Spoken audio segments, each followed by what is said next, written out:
أعوذ بالله من الشيطان الرجيم بسم الله الرحمن الرحيم والصلاة والسلام على رسوله محمد وعلى آله وأصحابه أجمعين رب اشرح لي صدري ويسر لي أمري واحلل عقدة من لساني يفقه قولي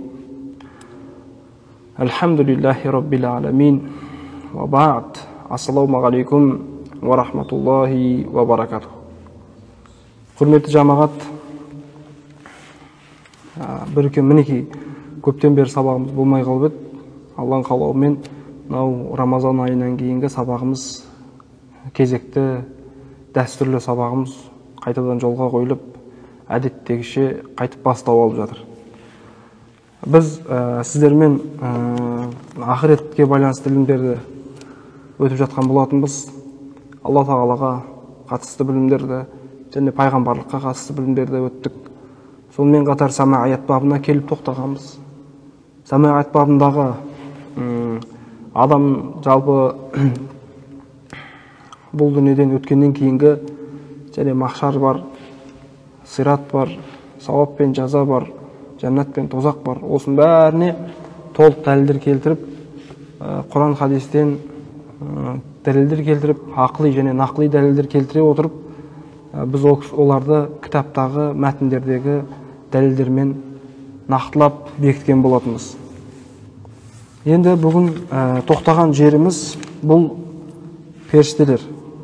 Алла тағаланың періштелері жаратылған ол да бір мақлұқаттар. Жалпы 18 ғалам деп айтады. Сол 18 ғаламның қанша түрлі біз білмейтін ғаламдары бар, біз білетіні бар, бірақ білмейтініміз одан көп. Бұл періштелер өзі бір әлем. Алла тағаланың сондай нұрдан жаратқан, пәк болған, күнә жасамайтын, тек қана Алла тағала орындаған нәрсені ғана орындайтын періштелер. Сол періштелердің хақысында бүгін сөйлейміз. Қандай періштелер бар және олардың қызметтері қандай? Періштелерге иман келтірудің үкімі осы турасында айтатын боламыз. Астағфирулла, Алла тағала Құран-ы Кәрімде «Юсаббихуна ал-лайла уан-нахара ла яфтурун». Олар күндіз түні Алланы дәріптеуден жалықпайды. «Ла яъсуналлаха ма амарахум ва яф'алуна ма ю'марун». Олар Алланың өздеріне берген әмірлеріне қарсы келмейді, не бұйырса соны орындайды. Жалпы асылында періштелердің болмысында ішіп жеу, ұйықтау, көбею, ұрпақ сүю, шаршау, шалдығу, қателесу деген ұғым бұларға жат ұғым. Бұлар Алла тағаланың шеңберінен шықпайды. Алла тағала бекітіп берген шеңберді қызметін қалтқысыз орындайтын жаратылыс екен.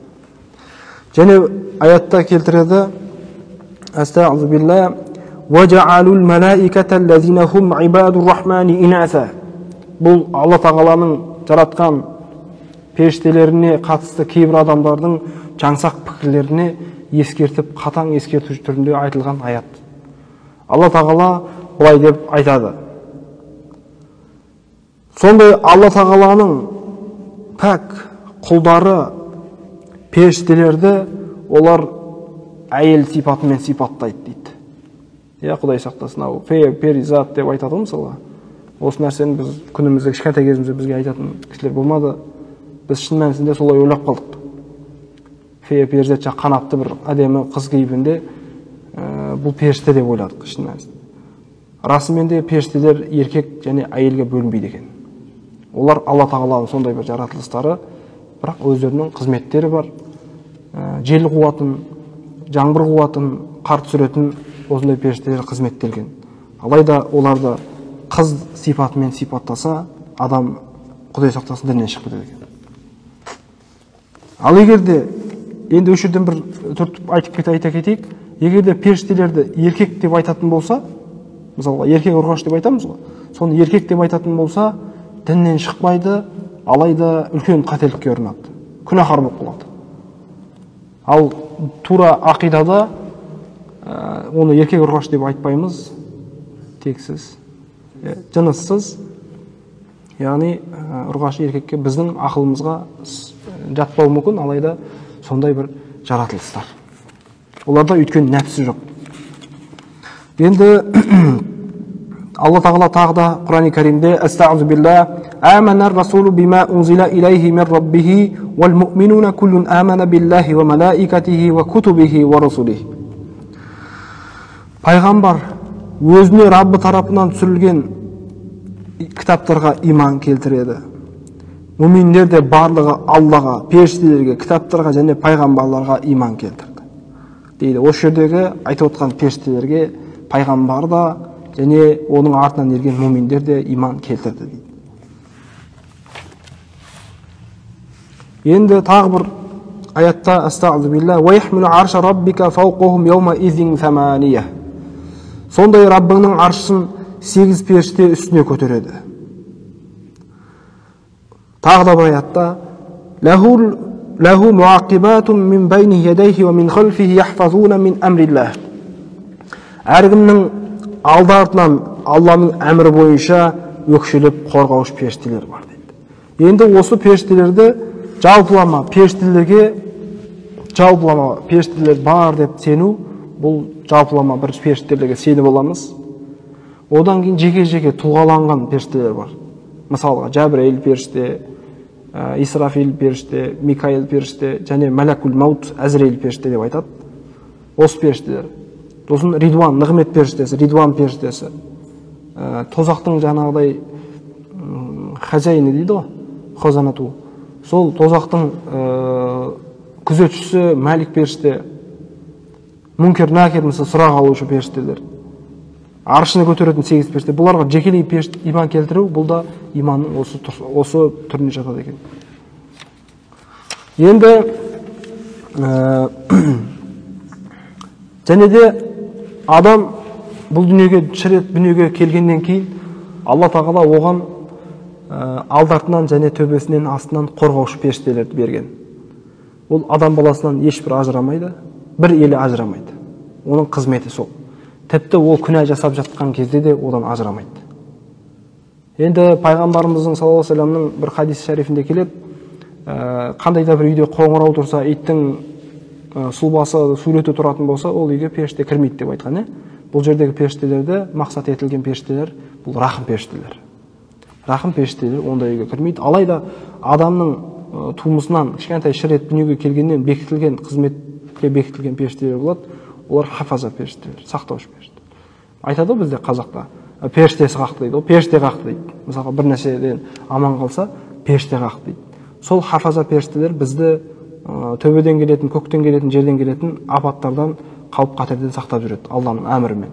Алайда қашан бізге күніміз, дәм тұзымыз таусылып жеткен кезде, ол періштелер не істейді? Қол қусырып отырып қалады. Алланың әмірі келген кезде. Сол кезде бізге жаңағыдай апаттар келіп, күніміз, дәміміз таусылып кетеді. Алла тағала тағы да осы Құран-ы Кәрімде осы хафаза періштелердің бізге бекітілген жайында осылай деп айтады. Лаху муақибату мин байни ядайхи ва мин халфихи яхфазуна мин амриллах. Тағы да бір аятта инна алейкум лахафизун кираман катибин я'ламуна ма таф'алун. Енді осы жерде біз ажыратып алайық. Жазушы періштелер бар, кираман катибин, Құранда келгендей, және хафаза періштелер бар. Бұлар бөлек қарастырамыз. Хафаза періштелер айтқанымыздай адамды сақтап жүреді. Оң тарапынан, сол тарапынан, жоғарғы тараптан, астыңғы тараптан, алты тараптан жалпы сақтап жүреді. Ал кираман катибин бұл жазушылар, ардақты жазушылар. Бұлар хафаза періштесі емес, алайда адамның аузынан қандай бір сөз шықса, дереу олар жазып алады.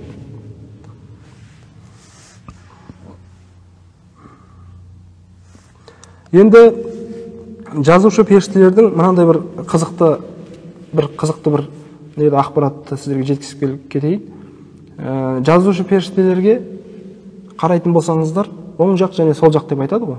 Оң жақ және сол жақ. Оң жақтағысы әрдайым ол жақсылық жазады, сол жақтағысы әрдайым ол жаманшылық жазады. Бірақ сол жақтағысы оң жақтағысына не екен? Тәуелді екен. Қандай да бір жақсылық жасаса адам баласы, оны жақсылық жасаушы періште, жазушы періште бірден жазып қояды екен. Күтпестен. Ал егер жаманшылық жасаған болса, екеуі ақылдасады екен. Сол жақтағы періште сұрайды екен, оң жақ періште. Жазайын ба деп. Сол кезде оң жақтағы періште жауап береді екен. Жоқ, жазбай қоя тұр, күтейік кішкене. Енді ғалымдарымыз айтады, 6 сағат уақыт дейді.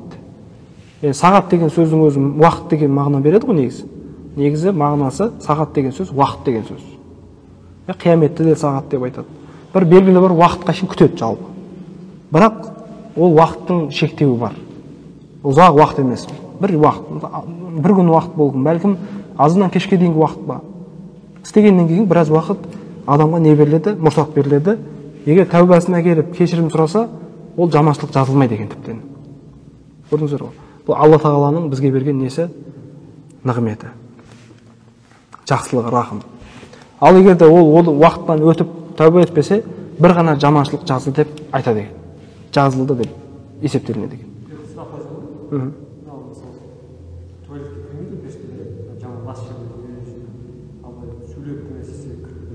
Жоқ, айтқанымыздай, хафаза періштелер бір елі ажырамайды. Ол сіздің жаныңыздан ажырамайды. Өйткені сіздің жаныңыздан айтып отырмын, бір елі ажыраса, сізге өте қауіп көп. Аспаннан, жерден, судан келетін қауіп өте көп. Секунд, қас қағым сәтте Алла тағала бізден жаңадай рахымын алып кететін болса, ол жын киіп тиіп кетуі мүмкін. Мысалға да, білмейсіз, аңдып жүрген, болмаса басқа сондай нәрселер тиіп кетуі мүмкін. Бізге адам баласына жалпы не көп, дұшпан көп. Сондықтан олар бізден ешқашан ажырамайды екен. Тіпті әжетханаға кірген кезде де хафаза періштелер ол адамның жанында болады екен. Бұл жердегі кейбір хадистерде келгендей, мысалға үйге иттің суреті болса кірмейді періште дегені, бұл жерде рахым періштелерін айтады. Бұл жерде жазушы періштелер ажырайды. Мысалы әжетханаға кірген кезде ажырайды, болмаса жаңағыдай жыныстық қатынасқа түскен кезде ажырайды. Ал хафаза періштелер бұлар әрдайым бірге болады. Соны біліп алайық. Енді осы кираман катибин деген періштелерге жалпы олардың сақтықтары турасында Құран-ы Кәрімде былай деп айтады. Астағфиру билла, ма ялфизу мин қаулин илля ладайхи рақибун атид. Аузынан қандай да бір сөз шығарса болды, алдында аңдушы дайын дейді. Көрдіңіздер, осы жердегі рақибун атид дегені бұл періштелердің осындай сипаттары. Дереу, тіпті іштім, жедім, бар, кет, бұның бәрі жазылады, запись. Бірде-бір әріп қалмайды. Аузыңыздан қандай бір сөз шықты, дыбыс шықты, ол бірден жаңағыдай записке жазылып отырады екен. Мінекей осындай жалпы періштелерге қысқаша түсінікті осындай. Жерде жүретін періштелер болады. Бірақ олардың айтқанымызда әрқайсының бір қызметі бар. Олар құр босқа жүрген жоқ. Біреулері тәсбих айтатын періштелер болады. Құран оқыған кезде сол жерге жиналатын періштелер болады. Жақсы әңгіме айтқан кезде сол жерге келіп тыңдайтын періштелер болады. Қызметі сондай. Жақсы әңгіме шықса болды, Алланың зікір етілген жерде жиналады. Одан кейін адамдарға жаңағыдай жақсылықты сыбырлап тұратын періштелер болады. Адамды сақтайтын періштелер болады, жазушылар болады. Мінекей осындай, бірақ жалпы періштенің есебін Алла біледі. Өте көп, өте көп. Оның шын мәнісінде санын, нақты санын Алла біледі. Енді екінші сол періштеге қарама қарсы ұғым бұл джин. Әл-джин. Джин деген өзі жасырын деген мағынаны береді. Негізі тілдік мағынасы жасырын. Жасырынып жүреді және адамдардың көзінен не қылған? Жасырылған. Бұл да бір жаратылыс. Періштелер керісінше бұл пәк, бір таза, Алла тағаланың әмірлеріне бой ұратын, қалтқысы бағынатын сондай жаратылыс болса, жын бұл адам сияқты құлшылыққа негізделген. Бұларға құлшылық міндеттелген. Бұларда да көбею, өсу, өлім, туылу деген сияқты бұларға да ұғым қатысты ұғым, біз сияқты. Алайда бұлардың айырмашылығы, бұлардан бізден айырмашылығы, бұлар бізді көреді, біз оларды көре алмаймыз. Бұлар және бізге қарағанда ұзақ жасайды. Айырмашылығымыз сол. Енді жалпы мұсылман адам жындарға иман келтіруге міндетті, уәжіп. Өйткені Құранда ашық аяттар бар жындардың бар екендігіне. Сол үшін Құранда хадисте келген себебінен жындарға біз иман келтіреміз, бар деп. Оны бір әруақ болмаса басқа бір дух деп айтудың, балама айтудың қажет жоқ. Ол жаратылыс, арнайы адам сияқты. Ол жындар. Құлшылық ететіндері бар, ішінде солихтары бар, жақсылары бар, ішінде күнәһарлары бар, бұзықтары бар. Тура біз сияқты. Адам қалай болса, олар да тура сондай. Намаз оқиды, бірақ намазына бейғам қарайтындары бар деген сияқты. Енді Құран-ы Кәрімде Астағфу билла Құл ухия илайя аннаху стама'a нафару минал джинни фақалу инна сами'на Qur'анан аджаба яхди иля рушди фа'аманна бихи ва лан нушрика би раббина ахада. Айт оларға, жындардан бір тобының Құран тыңдағаны маған уахи етілді деп пайғамбарымызға саллаллаху алейхи уахи етілді. Құранда осылай түседі. Сонда жындар, шынында бір ғажайып Құран тыңдаған едік. Құран бізді тура жолға салады. Енді соған иман келтірдік. Раббымызға ешкімді ортақ қоспаймыз деп айтты дейді. Екінші бір аятта وَأَنَّهُ كَانَ رِجَالٌ مِنَ الْإِنْسِ يَعُوذُونَ بِرِجَالٍ مِنَ الْجِنِّ فَزَادُوهُمْ رَهَقًا. Шынында адамдардан кейбір ерлер жындардың кейбір ерлеріне сыйынатын еді. Сонда олар жындардың менменсуін арттырып жіберетін еді дейді Құранда. Кейбір адамдар бар, олар жындардың еркегіне сыйынады. Әруаққа сыйынып жүрмін деп айтады мысалы. Болмаса басқа бір өзі бір маған бір әруақ қонды дейді, болмаса балгершілік мысалы. Сондайлар осындай жындарының несіне еркектеріне сыйынып кетеді екен, Алла сақтасын. Енді тағы да бір аят каримада былай деп айтады: Астағфиру билла я ма'шарал джинни вал инси ин истатa'тум ан танфузу мин aqtarис самавати вал арди фанфузу ла танфузуна илля бисултан. Ей жын мен адам балмыс тобы, ей жын мен адам баллары, көктер мен жердің шектерінен өтуге шамаларың келсе өтіңдер. Өте алмайсыңдар, бірақ бір қуатпен өте аласыңдар деді.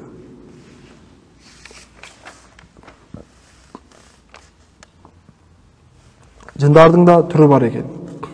Біреулері, бәз біреулері ішіп жеп адам сияқты оттап жаңағыдай өздерінің қажеттіктерін өтейді екен. Бәз біреулері бар екен, ішіп жемейді екен. Ғалымдардың айту бойынша ұшатындары болады, жүгіретіндері болады, әртүрлісі болады дейді олардың да.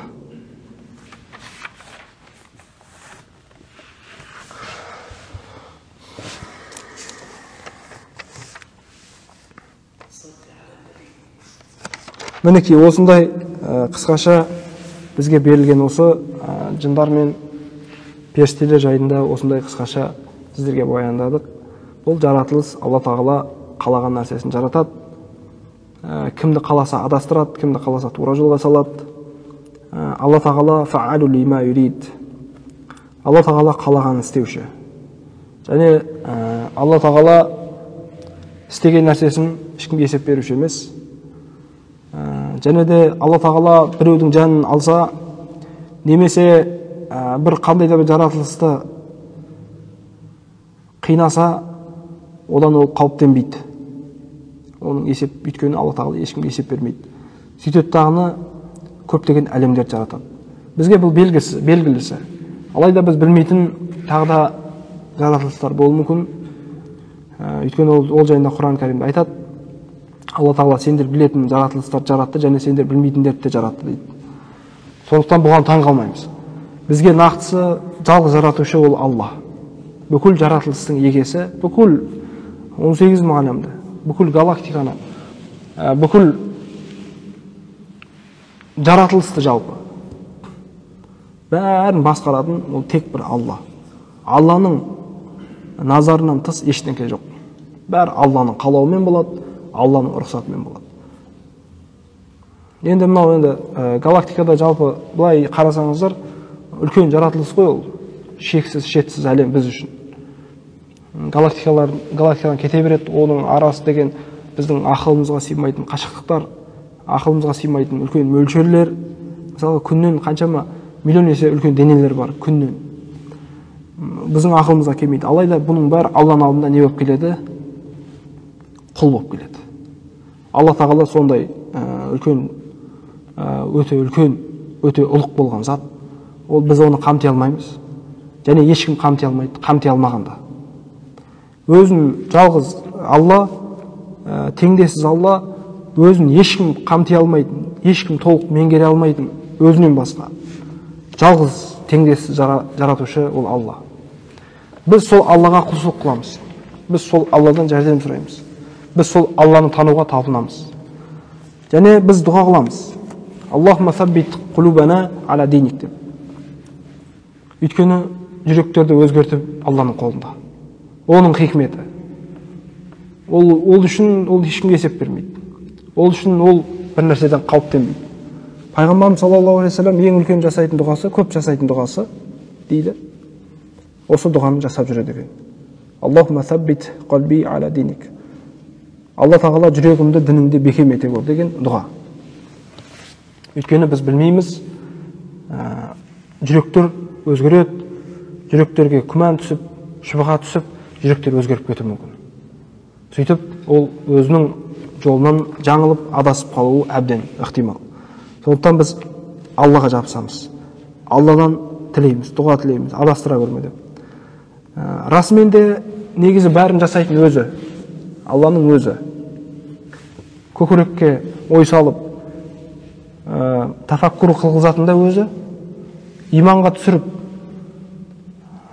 жолға түсіретін де өзі, сол жолда ұстап тұратын да өзі. Сонда бізге не қалды? Деген кезде сізге осыны түсіну қалды. Осы нәрсені түсінсеңіз болды, сол сізге қалғаны. Қалғанын бәрін Алла жасап отыр. Өйткені не? Ол қалағанын істеуші. Бізге қалғаны не нәрсе дейтін болсаңыздар, мен намаз оқып жүрмін деп айта алмайсыз. Мен ораза ұстап жүрмін. Ораза ұстауға күш қуат берген Алла тағала. Сондай басыңызға сондай ақыл ой салған Алла тағала пікір. Сол үшін ұстап жүрсіз. Шүкірлікті ойлап, кітаптарды оқып жүргеніңіз кім? Алла тағала сондай ой салды, сондай тауфиқ берді сізге, сол үшін оқып жүрсіз. Ал соны түсіну бұл шүкірлік. Шүкірлік деген сол. Шүкірлікті айтқызып жатқан да сол өзі. Шүкірлікті айтқызып, соған сізге мүмкіншілік ашып жатқан да өзі. Сонда ақыл беріп жүрегіңізге сонда ой тастап жатқан да. Сонда өзімізге не қалды дегенде, соны түсіну қалды бізге. Сол шүкірлік. Яғни соның бәрі Алланың ісі екеніне сіз іштей соған иланып, соған тоқтау керексіз. Сол кезде не болады? Иманымыз дұрыс болады. Ал егер де басқа Құдай сақтасын, мен өздігімнен, ақылымнан деген кішкене ой келетін болса, мен басқаларға қарағанда жақсырақпын ғой, тәртіптірекпін ғой, содан кейін жүрген шығармын деген сияқты ой келетін болса, ол ой дұрыс емес, арылуымыз керек одан. Бәрін реттестіріп тұрған Алланың өзі. Оның рұқсатынсыз ештеңе болмайды. Оның қалауы.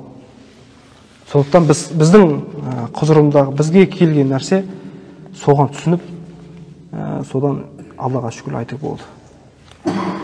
Енді келесі сабағымызды Құдай қаласа, бүгінгі сабағымыз осымен бітті, тәмам болды.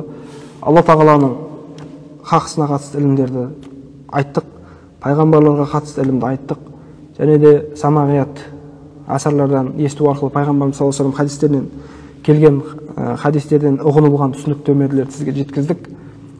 Ендігіде біз басқа үлкен бір бұған қарағанда кішкене ауқымдырақ кітаптан бастаймыз. Ақыретке байланысты білімдерді өткізетін боламыз. Жалпы ақыретке байланысты білім деген бұл адамды не істейді? Үмітсіздіктен сақтайды. Адамды қиналған сәтте бұл дүниенің өткінші екенін түсіндіреді сізге. Қиналып жүрген кезде сіз ақырет жайында білімді көп оқысаңыз, өткінші екен ғой деп өз-өзіңізге күш жігер жинайсыз. Біреуден ренжіп қаласыз, біреуге қатты реніш деп. Неше түрлі захар тілдер болады, мысалы қоғам болғаннан кейін Алла тағала бәрімізге дұрыстықты берсін. Бірақ тілдерінен неше түрлі тікен тілдер болады, қоғам болған соң. Ойланбай сөйлейтіндер болады. Айта салады. Сіздің бірақ оған сіз қиналып қаласыз. Мысалы, үйге барасыз. Ал бәрімізде мүмкін біреуді сөйтіп жарақаттап жатқан шығар, білмейміз. Шын мәнісінде, тіл деген бәріміздің тілімізде оңып тұрған жоқ негізі. Біз айта саламыз, бірақ ол кісі үйіне барып сол жүрегінен өткізіп, анауына жеңгенше қаншама күш жігер жұмсауы мүмкін. Бірақ сіз егер де ақыретке сенсеңіз, ақыреттің қорқыныштарын білсеңіз, бұның бәрі сізге жай нәрсе болып қалады. Шыбын шаққан құрылмайды, біреу келіп жаныңызға келіп сізді жерден алып жерге салса да. Шыбын шаққан құрылмайды. Сол үшін де мынау қияметке байланысты ілімдерді ғалымдарымыз неге жаюды міндеттеген? Неге оны ашып айтуға бізді ынталандырған, жігерлендірген? Оны барынша жазып, бүге-шүгесіне шейін жазуға тырысқан. Өйткені қоғамда сондай болады. Сіз ақыретке сенсеңіз, адал боласыз. Бұл дүниенің өткінші екенін білесіз. Бастығыңызға қалтқысыз бағынасыз. Өйткені пайғамбар саллаллаху алейхи вассалам хадисінде бар, бастыққа өзіңіздің жаңағыдай, мысалы бәріміз бастық бір бастық бар ғой, мысалы. Кез келгеніміз қазір осы жерде отырғанымыз біреудің бастығымыз. Мейлі әкім болсаңыз да, сіз біреуге бағынасыз. Соған бағыну, ол да бір адалдықтың белгісі. Оған қалтқысыз бағыну. Оған адал қызмет етудің өзі бұл мұсылмандықтың белгісі екен негізінде. Әйтпесе қоғамда не болмайды? Тыныштық болмайды, баланс болмайды. Мен бағынбай кетсем, мысалы, қойшы, сен имамың жоқ, 5 уақыт намаз оқымайсың, сен қалай бағынамын? Сен басыңда істемейтін шығар деп айтсам, мысалы, Құдай сақтасын. Ол бәлкім өз саласының маманы, мен бағынуым керек. Ол маған үйретеді. Одан үйренуім керек. Мысалы, қай кез келген салада болсын, мұғалім бола ма, сіз сол директорге бағынасыз. Сондай заң солай. Қалтқысыз бағынасыз. Міне ақырет ілімдері осының бәрін бізге түсіндіреді. Жалпы бір тесіктен қарауға болмайды. Жан-жақты қарасаңыз, өзі бәрі белгіленген. Және бұл дүниені де сіз реттестіресіз, құрдымға кетірмейсіз, зая кетпейді бұл дүниеңізде, және ақыретіңізде құрдымға кетпейді. Ақырет ілімдерін меңгеруіміз пайдасы осы екен, жемісі осы. Тозақ, жәннат неге қорқыта береді деп айтады көбісі, мысалға. Жәннат, тозақты неге айта бересіздер? Қуантпайсыздар ма дейді. Адам бір нәрседен қорықпаса, бір нәрседен сескенбесе, ол жүре алмайды. Бір жүресіз, бір ай, 2 ай жүресіз, 3-ші ай сөзі жоқ. Бәріне жеңіл қарай бастайсыз. Намазыңызға жеңіл қарайсыз. Біреуді балағаттайсыз. Ал енді, мысалға, ақырет ілімдерінде кіріспеде не деп айтады? Ақырет өткелдерінде кітапта не деп айтады? Тозақтағы азаптың душар болатын біреуі дейді, аңдамай сөйлеушілік дейді. Тозақтағы азапқа душар болатын бір нәрсе, бір себебі аңдамай сөйлеушілік дейді. Біз аңдамай сөйлей береміз ғой. Көрдіңіздер ме? Қарап тұрсаңыздар, сізді көркем мінездікке тәрбиелейді. Өміріңіз зая кетпейді. Ал енді осы уақытқа дейін өздеріңіз бұлай топшылап қарасаңыздар, осы уақытқа дейін тірліктер қай жерде бос кетті, қай жерде зая кетті деп сол тірліктің түбіне жететін болсаңыздар, барлығы да тілден болған, апат. Түбі тілден болған. 7 жыл бұрын сіз айтқансыз да сол нәрсе. Мысалы, кредитті алмаймын дегенсіз да, бірақ кредит алып жүрсіз да. Неге? 7 жыл бұрын айтқансыз да сіз. Біреудің алдында, көз алдында. Неге аласыңдар кредитті? Ол жердегі жанашырлық болған жоқ негізінде. Ол жерде мені ақылым кредит алмауға жетіп тұр деген сияқты болып қалды да, өмір айналдырып әкеп, кредитті өзіңіз алып қалдыңыз да. Сол тілдің апаты. Сондай қоғамда бар ғой, мысалы, 7 жыл бұрын, мысалы, 10 жыл бұрын айтады, осы неге аласыңдар сендер кредитті? Ол харам ол, ауызбилля, сен аман сен. Вообще қалай түсінбейсіңдер ма? Түсінбеймін сендер. Неге түсінбейсің? Бәрі ашық жазылып тұр ғой деп бір қыр көрсетесің, бірақ бір қарасаң өзі кредит алып жүреді. Мінекей, тіл деген осы. Солай өздеріңіз бұлай өмірге тұжырымдама жасап көріңіздерші. Әрбір өміріңізде қателескен, шалынысқан жерлерінің бәрін түбін зерттеп, оның артына не тұр десеңіз, тіл тұр. Тілде болмаса бір жерде біреуді балағаттағансыз, болмаса біреуді айтқансыз соның бетіне, көпшіліктің көзінше, болмаса соған мысқылдағансыз, күлгенсіз, содан айналып өзіңізге келіп жатыр жайлап. Алла тағала есесін жібермейді ешкім. Мінекей, осының бәрін реттестіретін осы ақыретке байланысты білімдер. Ақыретті сіз қорықсаңыз, тыныш боласыз, тыныш болғаннан кейін жаңағыдай өміріңізде зардабын шекпей, зая кетпейді деген сол. Мысалы, ауырып қалсаңыз, Құдай сақтасын, енді ол да бір сынақ қой, бірақ сондай бір өзіңіздің қателігіңіз себебінен ауырып қалсаңыз, сіз шын мәнісінде дұрыс зікір ете алмайсыз. Жұмысыңыздың да мәнісі болмайды. Бір жерге жұмысқа кіресіз, ол жерде сіздің жұмысыңыздың мәнісі болмайды. Абырой таппайсыз. Бір жеріңізге қатты жаныңыз батқан кезде сіз ұрсасыз біреумен, жанжалдасасыз, болмаса жұмысқа кешігіп барасыз, салғырт қарайсыз, ойыңыздың бәрі шашыраңқы болады, қашан жазылады, қалай емін табамын, қалай емін табамын деп жүресіз. Сол кезде сіз ол жұмыста не боласыз, тұрақсыз боласыз. Мінекей сіздің өміріңіз зая кетіп жатады, бұл өмірдегі зиянды тигізіп жатады. Сондықтан тілге сақ болуды, ол не реттестіреді? Тілге сақ болу, көзге сақ болу, жалпы тірліктеріңізге мұқият болуды реттестіретін бұл осы ақыретке байланысты нық сенім. Азаптан қорыққан кезде, оның рахатының бар екенін түсінген кезде, оның жаңағыдай сый-сияпаттарының үлкен екенін сезген кезде, сіз бәріне көнесіз. Тып-тыныш жүресіз, тып-тиянақты боласыз. Мінекей осы үшін біз ақида ілімдерін осылай үйренуге талпынады екенбіз. Алла тағала естіген білгендерімізге амал етуді нәсіп етсін. Жақсы күндеріміз жақсы күндерде жолығайық. Алла тағала тыныштықтан ажыратпасын, елімізге, жерімізге тыныштығын берсін. Ел басындағы, дін басындағы жүрген ағаларымызға тауфиқ, хидаят берсін, оларға сабыр берсін, төзім берсін, даналық берсін. Елімізді ішкі жаудан, сыртқы жаудан, фитналардан, түрлі заманның құйтырқы әрекеттерінен сақтасын. Мынау қазіргі майдан уақытысы, ақпараттық майдан уақытында бізді де дұрыс, әрдайым дұрыс позицияда қалып, Алла тағаланы хош көрген ұстанымдарында әрдайым тұруымызды нәсіп етсін. Ва ахир дағуана анил хамдулиллахи раббил аламин би рахматика я архамар рахимин. Аллаху акбар.